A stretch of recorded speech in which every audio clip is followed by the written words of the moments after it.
So, today we're gonna go ahead with Don't Sweat the Small Stuff. And it's all small stuff by Carlson. I think that I've stopped with point 7, if I'm not wrong. Yes, everyone is your teacher. And the 8th one is patience brings you closer to the peace. The peace. I do just want to underline the peace, or that peace, actually.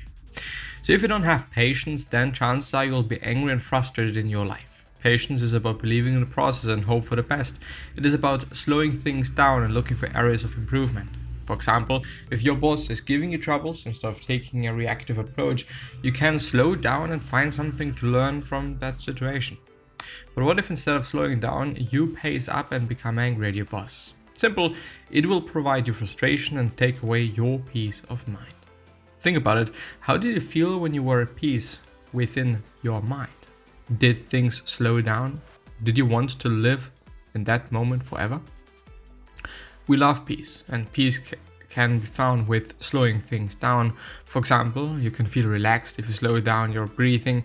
That too requires patience. Maybe you need a shift of perspective. Maybe you have to bring patience into your life. After all successful people possess this quality, and why shouldn't you? The reason why most people hate practicing patience is because it isn't fun.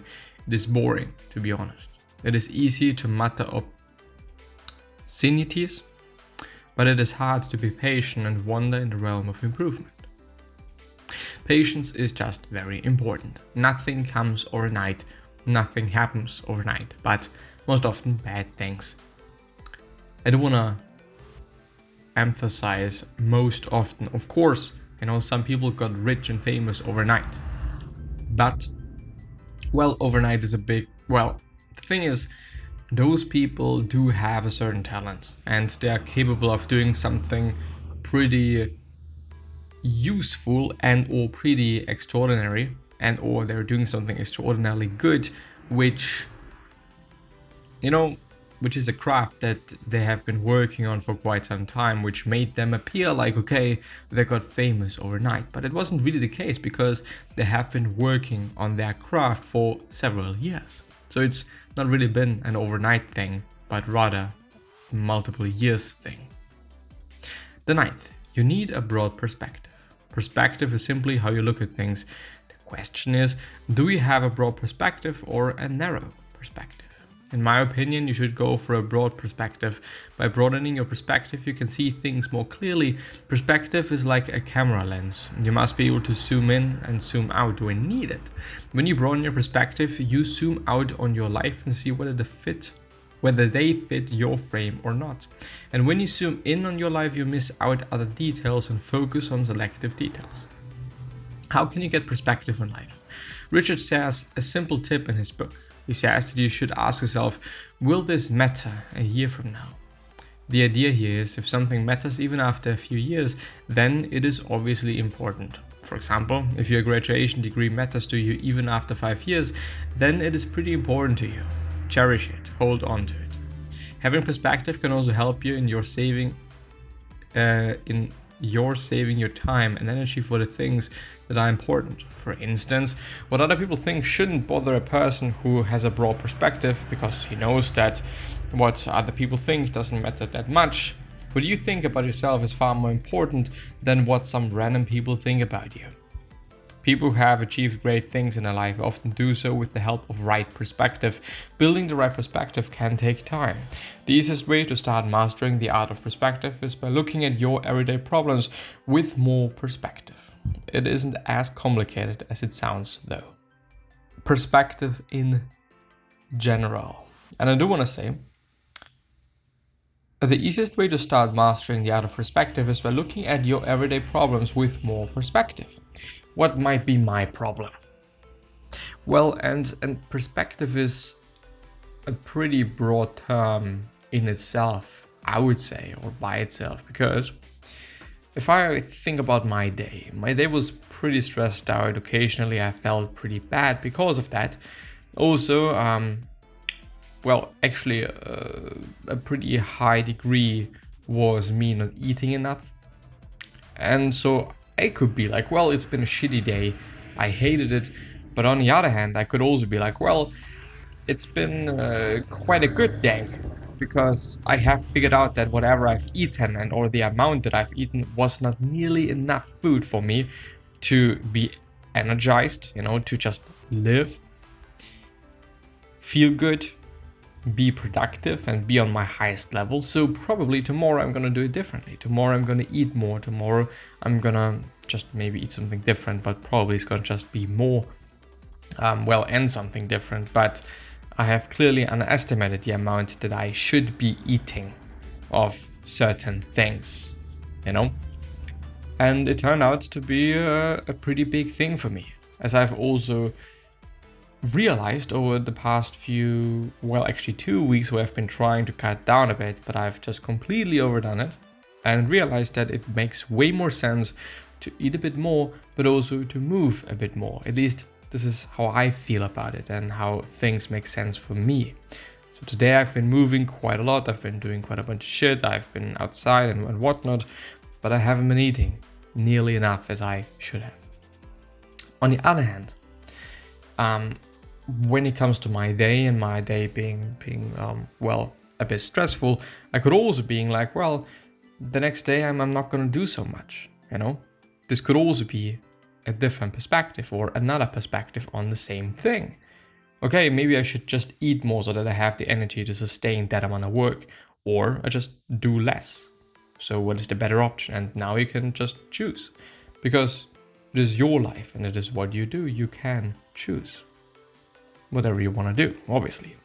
Life isn't fair at all. If you think that life isn't fair, then sorry, you're terribly wrong. Life isn't some mathematical equation. If you think that life is fair, then sorry, you're terribly wrong. Life isn't some mathematical equation where both the left-hand side and the right-hand side balance each other, as we are seeing it or having it in chemics. Yes, there are people who enjoy more privileges than others. Privileges are unfairly distributed. But what's the point of talking about it? You're already right. So you know it already, right? Knowing that life isn't fair gives a sense of calm. When you know that some people have an advantage from the start, you get more perspective. On the flip side, thinking that life is fair will cause you grief later.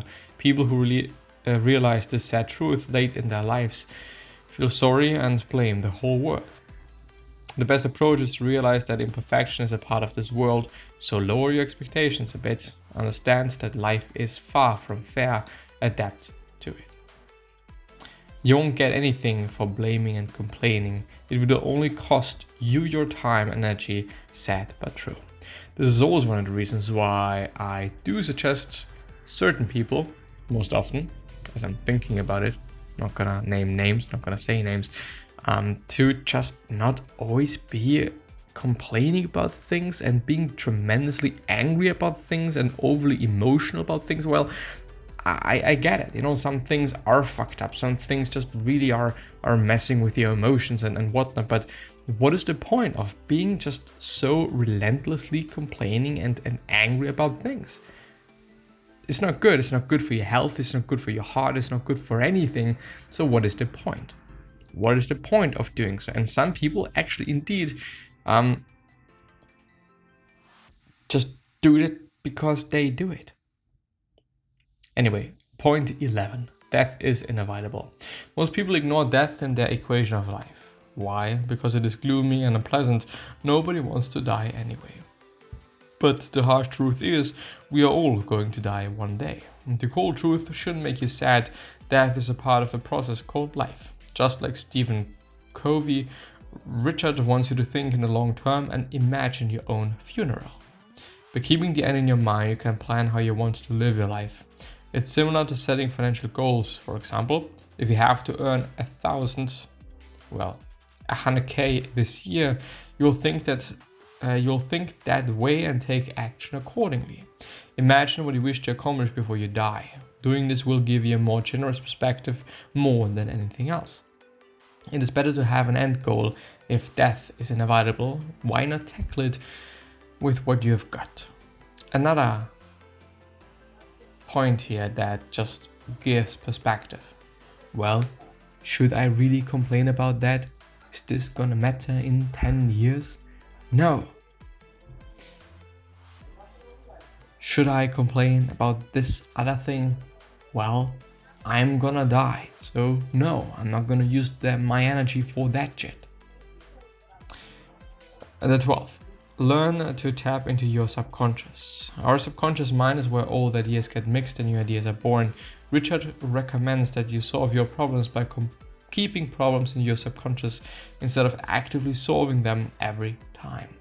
Let me explain. Suppose you have a book to write, and let's say you have hit the classic writer's block, which does not really exist. But I think this is also his point. Just in case, writer's block is a state where a writer fails to produce any ideas for the writing material and keeps staring at the blinking cursor on his laptop. Back to this point. So now you have hit the writer's block and are struggling to produce any ideas. You can stop writing and depend on your subconscious. Your subconscious always keeps working on the thing that you have put on back burner. Maybe an idea will strike you while taking a shower or drinking coffee. Still, there is no guarantee that the idea will strike, but there is a high probability though. I would say so as well. But in terms of writer's block, as Seth Godin, one of my dearest mentors in the sense of, well, I liked his books. One book, well actually some books.